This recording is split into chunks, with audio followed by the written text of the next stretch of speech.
urabona yuko igezemo ihita iba success. Urabona yuko ngubu ngeze muri account yanjye. Ahangaha ngiye kubereka akantu kamwe ku kandi gukora withdraw. Mwibutsa gukanda like ugasharinga iyi video. Waba ushaka kwinjira muri business wamamagara kuri 079 422 3070. Uraza ukora aha hantu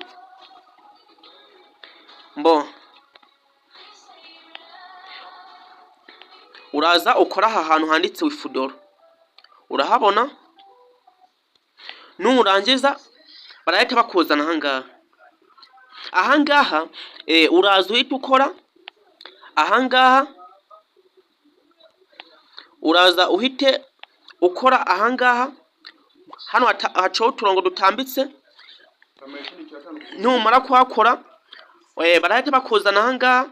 Urabona yuko ahangaha account yanjye ya withdraw yewe nari sanzwe mbikura.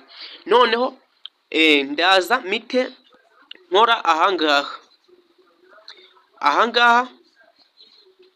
reka nkoresha umwambi wenda nibwo murabisobanukirwa neza. Ndaza mite nkora ahangaha umwe hagati. Nimara gukora ahangaha ndaza ahangaha ubu ahangaha byabaye. Ahangaha ubu ngubu ngiye gushyiramo amafaranga ashaka kubikura. Urabona yuko ahangaha iyi ni nimero ya telefone, amafaranga arazaho. Ngiye guhita nkora ahangaha noneho nandikemo amafaranga. Reka ngewe urabona yuko hano hejuru ufiteho ibihumbi 15,550.